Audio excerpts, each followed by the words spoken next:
leaders of the world. Welcome to Spread Love in Organizations, a podcast for purpose-driven healthcare leaders striving to make life better around the world by leading their teams with genuine care, servant leadership, and love. I'm Naji, your host for this podcast, having the honor to be joined today by Glenna Crooks, a strategist, innovator, and trusted counsel to government and business leaders.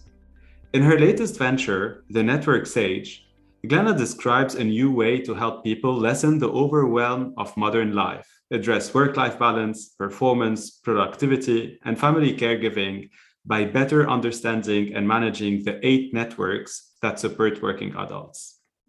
Glenna was the founder and CEO of Strategic Health Policy International, solving tough healthcare problems. She was an appointee of President Ronald Reagan, responsible for a $70 billion portfolio of health programs. Prior to that, as Global Vice President of Merck's vaccines business, Glenna expanded US operations to create a global business, tripling vaccine sales to more than $1 billion in under 3 years. Glenna serves also as a member of several corporate and nonprofit boards and has published 6 books. Her many accomplishments earned her recognition as a disruptive woman in healthcare and a 2017 Disruptive Woman to Watch. She received the Congressional Exemplary Service Award for Orphan Products Development and is the first civilian to ever receive the highest award in public health, the Surgeon General's Medallion. Glenna, it is such an honor and pleasure to have you with me today. It is just wonderful for me to be here with you. I look forward to talking. Can you first share with us your personal story that took you through those incredibly diverse and impressive experiences in healthcare and also beyond? What's in between the lines of this inspiring journey and the leader you are? Well, I'll tell you, I have had altogether 8 careers. I think I've got one more left in me. Got to succeed at this one first. But what all of those careers have in common is one thing. I organize chaos and I solve complicated problems to try to make the world better for people. I grew up in the Midwest of the US in the state of Indiana, and I'm a boomer. Now, boomer girls didn't have a lot of opportunity back then. If we were going to pursue a career at all, it was either going to be nursing or it was going to be teaching, and neither one of those interested me at all. In fact, what really interested in me was outer space. And so when the first person made that famous first manned space ride, I was smitten, and that was going to be my life. I wanted to major in astrophysics and be an astronaut. So I started the serious study of mathematics in the 4th grade. And by the time I was in high school, though, those hopes and dreams were dashed because it was made very clear to me in no uncertain terms that girls couldn't do that. So I had to find another pathway through. And in reflecting back on my own childhood, I realized that there were things that I didn't like about being a kid. And I promised myself that I would never forget them and that I would always do what I could to make life better for everyone, and especially for kids. And I'm pleased to say that in what I've done since then, I've been able to do that. First in education as a school psychologist, and then later transitioning to healthcare. Now, granted, I work on adults' healthcare problems too, but I know that every adult has children in their lives, and if the adults are healthier, the children will be better in shape. And then, of course, I get lots of opportunities to do things with kids too, and that's always been a delight for me to make a contribution that way. Thank you for sharing. And you're touching on something so important I want to double click on before going more into where you are now and the networks. You talked about this gap, actually, that we have between boys and girls. You talked about it as in your childhood. I would love to hear your thoughts about it now. I have daughters and I'm still seeing it. Like, we had a big debate also going, to one of the stores. I won't name them, but like they wanted some clothing for astronauts and it was in the boys section. So now when you said this, I was like, we didn't fix that yet. So what are your thoughts about this, especially that you've been from education to health policy, et cetera? So you touched it and you are impacting this. Well, I'll tell you, I did have one advantage of having been a boomer girl. And for whatever the epidemiologic reason was, of the 50 children who grew up on my block, just one block with 50 children, only 3 of us were girls. And one of them was older enough than me that we were not on the same wavelength at all. So from the time I was quite young, all of my friends, all of my playmates, everybody that I was with were boys. So I think that made me, first of all, very comfortable being with men. Later then, what I found is that, of course, education is a female-dominated field. Healthcare increasingly is a female-dominated field, but the leadership is male. And I was very comfortable being the first woman in the room and being the only woman in the room for a long, long time. Now, over time, of course, recognizing that I was the only one and there were not a lot of other women coming up behind me, I made a conscious effort to do for other women what had not been done for me. And that's to reach out and serve as a model, a mentor, a coach, whatever it is they might need to help them get to the next level. Certainly, by being a model and advocating, and it's also our job as men to make sure that we are closing this gap and doing it and advocating for women. Well, I think, so much of the literature today is supporting that that's a good thing. That when women are in leadership roles in companies, they're producing better returns on lower capital, and so there's something going on. We need to study that and learn it better. But I'm pleased to say that all throughout my professional career, I have found men to be very welcoming and have also found some really good male mentors. Now, I think, by the way, in some ways it was because I was the same age as their daughters. And they were looking at their daughters and they were wondering what kind of a future would be there for their daughters. And so I was the stand-in a certain kind of way that at that period in time in my career where I had those advantages. So if we continue on this thread, right, like from your childhood, you said your purpose is really helping people and making their life better. And you've done it. You've worked in government and public, private organizations. You've led team in those totally different institutions. And you've built your company. So you touched all the different sectors from entrepreneurship to large organizations, private and public. Do you find any common thread or any learning from a leadership aspect you really always relied on as you went from one experience to another? I do. And I think that this is the benefit of having been in education early on as a school psychologist. I'm absolutely captivated by the notion of human development.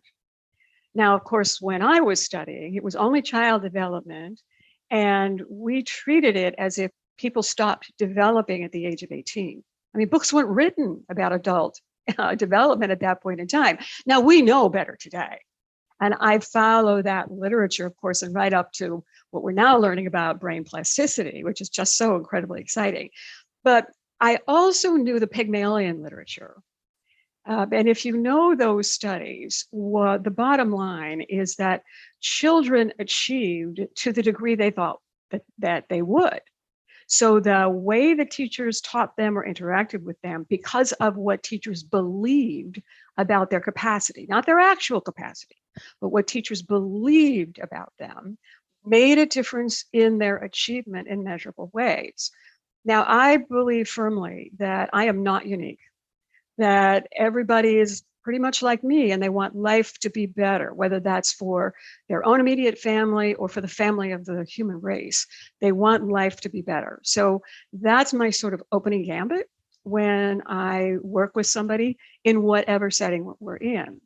The next thing then is that knowing that they have some, very big goals and an agenda to make the world better, I then call upon that notion of the Pygmalion effect to say they have unlimited capacity. How can I unleash that?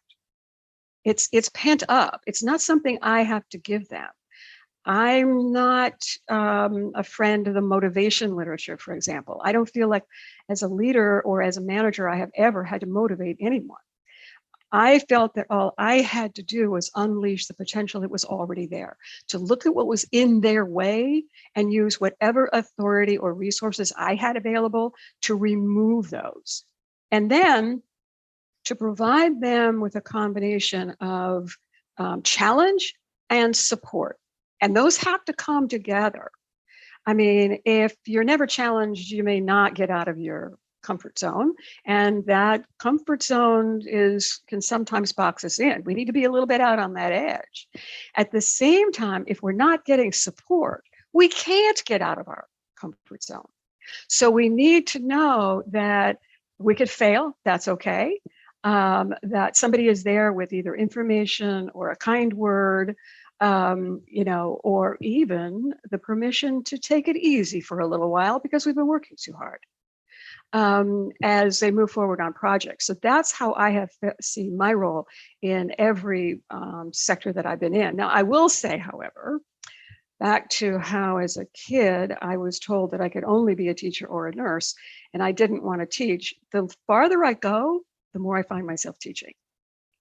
And I'm pleased to do that because I know things that I can transmit from all of my experiences that can ramp somebody up the learning curve so much faster than what I had to go through, and with luck, help them not make the mistakes that I made. I mean, they'll make their own. There's no question about that. And that's okay. But I don't want to see them make a mistake. If I could have presented them with something I knew, that would have kept them out of that particular hole. Well, that's great. Thank you so much for sharing it. And I love this, tension you described between challenge and support. I think this is kind of the crucial piece. It's always balancing those two. I loved how you framed it. What are your thoughts on your experience solving complex problems? You said like this is kind of what defines you, and you did solve problems in health policy with billions of dollars at stake, millions of human lives touched. When you think about those challenges, what was the key aspect you really relied on to solve them? And looking today at the challenges that we're facing today in healthcare, what are those that you think we definitely need to solve or that we will be facing in the near future? So I think that one of the things that my ability to organize this chaos and solve these complicated problems comes from the experiences I've had and the knowledge I've gained, but also the ability to see patterns and to deconstruct those patterns, but then especially to deconstruct the solutions that I come up with. Frequently, a client will lay out a problem for me and I'll see an answer in 15 or 20 minutes. It literally appears to me as a picture in my head. Now, what I've got to do though, is slow those thoughts down, deconstruct the pieces and put them on a piece of paper in a linear way so that they can learn how to use what I've just told them to solve a problem. I'm more of a strategist than anything. I'm rarely on the front line actually solving the problem. Mine is not going to be the name in the newspaper. But the people whose names are in the newspaper are executing usually a strategy that I gave them, and that's why they're there. So it's I don't think in a linear way, but I have to teach it in a linear way, and that's one of the things I think I've been able to do. Now, the other thing too, and this is something that I learned working with former President Jimmy Carter. When I was in the Reagan administration, I was assigned to be the liaison between the two presidents. So it was Mr. Carter who taught me about how to facilitate and to be an honest broker of different sides of any particular issue. And I've done a lot of that work. And I will tell you sometimes it's terrifying because you know that if you make a mistake, literally millions of people could die. Now, I learned something from a Zen friend that I have, and it's called the Native American Prayer of Approach. This is my meditation when I work on tough issues. I honor your gods. I drink at your well. I come to our meeting with an undefended heart. I will not negotiate by withholding. I am not subject to disappointment. I have no cherished outcome. Now, what that does for me is remind me of how humble I must be in the face of people who are experts who are now disagreeing on a particular matter. It doesn't matter whether I'm the expert or not. What matters is if people come to agreement and that I can help them do that. And it's only by holding that space, which I will admit to you today, it still can be terrifying for me. That's the way in which I can make my unique contribution. Now, in terms of challenges in healthcare today, oh my, we have so many. But I'm going to point out one that you probably have not heard about.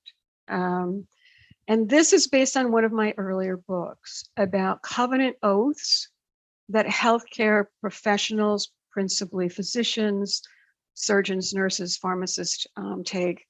And that's this. There are two gifts which in every culture we know of proceed from God or from the gods, and that's the law and the healing arts.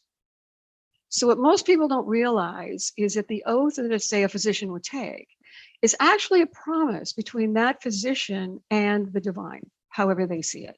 Okay.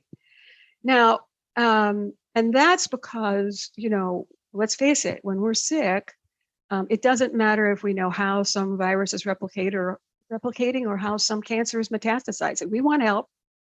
We want help from somebody who's in league with powerful forces like the divine. Now, what I think where we have really gone wrong in healthcare is that the number of people working in it, whether they're data scientists, FDA regulators, pharmaceutical company marketers, state or federal legislators, each one of those people and tons of others that we both know and we could mention are really the very sophisticated extension of the ancient tribal healer. And our patients expect good things from us. But I don't think that people outside of the medical, nursing, or pharmacy profession know that they are a part of the covenant that our community expects. And I think if we could only engage more of those players to have them see the sacredness of what they have taken on as healers of this worldwide community now, I think we would be having a totally different dialogue within healthcare today. I recently wrote an oath, by the way, for people designing digital health games, because the folks involved in creating that opportunity knew of that earlier covenant work and asked if it might apply to the digital gaming world in healthcare. And I said, absolutely, it should apply. I'm pleased to say that everybody in the program decided to take the oath. And that's a step that I wish everyone, including my former colleagues in policy, would do as well. Oh, that's a problem I'd like to solve. Oh yeah, and it's, you're touching on something that is really close to my heart and touches all the core, the collaboration. We've seen the tip of it during the pandemic for some time, but I think what you're bringing is really how can we do this multi-solving problems together as a healthcare community even more, because we have such a noble purpose that we are all accountable for, and not only one part. So yes, public health policy, as you said, but also as a healthcare and the pharma industry leader, I also see myself responsible for this, as you shared. And you've been in the pharma industry too. So I'm totally with you on this problem. Hopefully we will be able to solve. Now let's talk networks. You mentioned 8 networks that can, help us and support us as working adults to live better, if I want to summarize it. So I would love to hear more about this. What do you mean by networks, and what are those 8? Let me tell you a tiny bit of the backstory, because I think it's useful. Like every other good thing I've done, a lot of it began with a challenge from my clients. So in 2005, my clients, now, by the way, these were top biopharma executives, top government officials, started to tell me that life was too complicated. They couldn't do it and they wanted to quit. And at the time I thought, wait, you are so educated, talented, well-resourced, committed. We've got problems in the world. We need all hands on deck. And you're my friend. I don't want you to leave feeling like a failure and ending your career that way. So I went looking for a solution in 2007. I saw the trailer for the first Iron Man movie. I like action flicks and superheroes, and this is important, right? And I think that's why soon after, I saw an interview with Robert Downey Jr. in a fashion magazine. In that interview, he talked about how he had a pit crew, like a racing pit crew. The driver pulls into the pit and the pit crew takes care of the car and he's off and racing. And you don't have to be much of a race car fan to know that races can be won or lost in the pit. So he said he had a yoga teacher, a sensei, and a psychiatrist, but he needed a pit crew because after all, he wasn't a Model T, he was a Ferrari. And it took more of a pit crew to keep him on the road. Now, I must have been in a snarky mood that day because I thought to myself, Buster, if you're a Ferrari, I'm at least a Maserati. And you're right. It takes a pit crew. Who's mine? And how are they doing? And then after a while, of course, I realized I'm on other people's pit crews. How am I doing? I started looking at my own life. I'm a social scientist. So I hauled out all the methodologies I knew from anthropology and so on, and I applied them to me. And I identified all of the people in my life, not in my work life, everybody except my work life. And there were 137 altogether. Now, a list is better than nothing, but it's not a great management tool. So that's when I started organizing the people by the sort of functions they served in my life. And eventually I studied hundreds of people ranging in age from 7 to 87. Sort of sitting in the middle of their lives and looking outward at all of the people they were connected to. And here are the networks that I found. Now, the first 5 I call birthright networks because you were born into them. You've mentioned you have daughters. You are creating with your wife the 5 networks for your daughters. Now, they're going to change these networks as they're growing up, but they will always need these. You will always need what these 5 networks provide for your entire life. First, a family network. Second, a health and vitality network. Third, an education and enrichment network. Fifth, a spiritual network. And finally, a social and community network. That's the 5th and the final birthright network. Now, then you mature into 3 more networks that I call coming of age networks for that reason. The first is a career network, where we usually think about networking. The second is a home and personal affairs network. So the home, do you have a single family home or are you living in an apartment, for example? And personal affairs would be things like your banker, your lawyer, your car dealer, your accountant, okay? Finally, you have a network I call Ghost. Now, I did not go looking for Ghost. I didn't expect to find them, but they kept showing up. When I talk to people, Ghosts are people who used to be in your life, but are no longer. Maybe they passed away, maybe they moved away, maybe your paths diverged. I mean, I can't find my college roommate, for example. I've tried. Now, I like to talk a little bit about Ghost because they can be so consequential in our lives. And especially since by the time we're adults, we've got more ghosts in our lives than we do real people, okay? So some are friendly. These are the ones, they loved you, you knew it. If you're having a bad day, you should think about them. Then there are people I call hungry. These are the people who left you with a bruise and a hole in your heart. You could not, I call them hungry because you could not satisfy them then and you can't do it now, but you're still trying. Not with them because they're not here, but with people or in situations that remind you of them. And particularly in the workplace, when we're under a lot of stress, these hungry ghosts can come out and do a lot of mischief if we don't even know that they might be, doing that way in the background. And then finally, role models. Maybe in this case, somebody you've never even met, maybe it's Yoda from Star Wars. I mean, but they have a characteristic you admire, and you want to keep them in your network virtually. And that's important because of what we know from network science about how every network has a center of gravity. If you are below that center of gravity, your network will pull you up. But if you're above, your network will pull you back down. So it's important to understand and to have, first of all, to have some role models that'll pull you up, and to understand that particular network dynamic. There's a great article I'm sure you're familiar with about ghosts in the executive room that talks about all those interactions of ghosts we have in lives. So are you intentional about looking for those networks, building them, or is it something as a diagnosis you do for you to be aware of as you're managing your life? So I'm trying to understand, like, how do you manage this? Like, do you do first, should I go and start thinking about my 8 networks and build it up, improve it, take people out, put people in?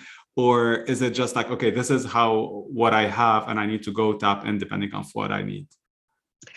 My recommendation is that the first thing people do is become aware of who's in their networks. Nobody is, and that is not a criticism of anyone. I didn't either when I first started. So first, become aware.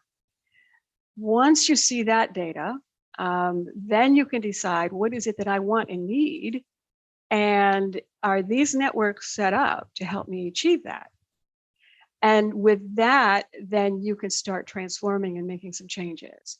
Now, this can be done in a number of ways. I've written about it, I've blogged about it. I go through the networks in my book. I have designed an app, which is partially coded. And when I find the money to get this plane off the runway, my app will help you do it in about 15 minutes. I've looked at a number of analog ways to do that along the way. And even the ones that are most cumbersome produce such robust data for people. It's the first time people have seen their lives this way. And when they see it, even children as young as 7 will begin to decide changes that they want to make their life better and to help them achieve whatever it is that they are trying to achieve. So at some levels, it's about how to optimize your networks in order to get a good internship for the summer, or to be on a research team and have a publishable paper so that you get more favorable admission to a graduate school. At the other end of life, it's how do you build the village you need in order to age in place longer and not have to pay for expensive caregiving. So the possible uses of these are really, this information is really quite varied. Yeah, I started to do the exercise on the ghosts, but I'm waiting for your app then, and definitely will work more on the other networks. I'd love now to give you some words. So I will give you one word, and I want to get your reaction to it. Okay. So the first word is leadership.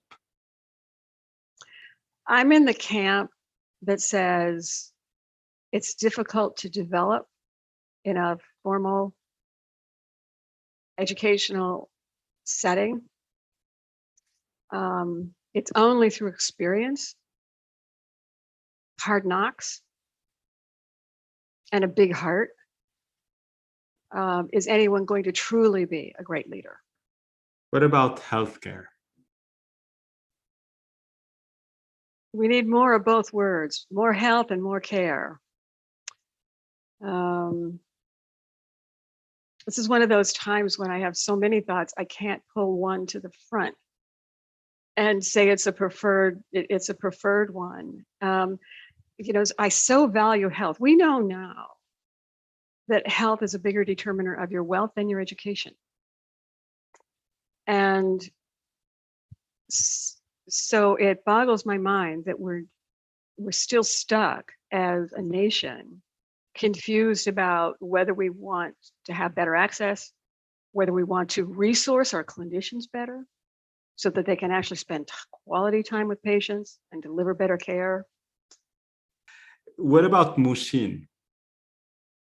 I know you are Zen artist? Oh, yeah. I thought you were talking about my art, Mushin. Yes. Unfathomable. In this form of art, a Zen master gives you something to paint that cannot be painted. And you have to paint it. So here's one. You are more beautiful than winter and snow. Paint that. Or yes. Paint yes. Or since my barn has burned down, I have a better view of the rising moon. This is my favorite, from Hafiz. Ever since happiness heard your name, it has been running through the streets trying to find you. Wow.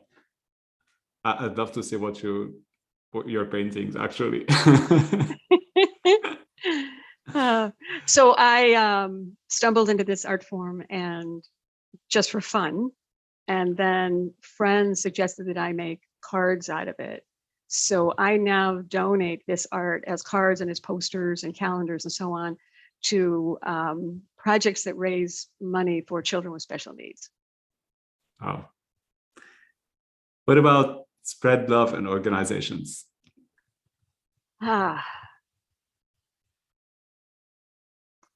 Given the opportunity to do that, the first thing that I would do is find a Sanskrit scholar. Because I understand that in Sanskrit, there are 40 different words for love. That the love of a parent is different than the love of a spouse or the love of a child or the love of a teacher or a colleague.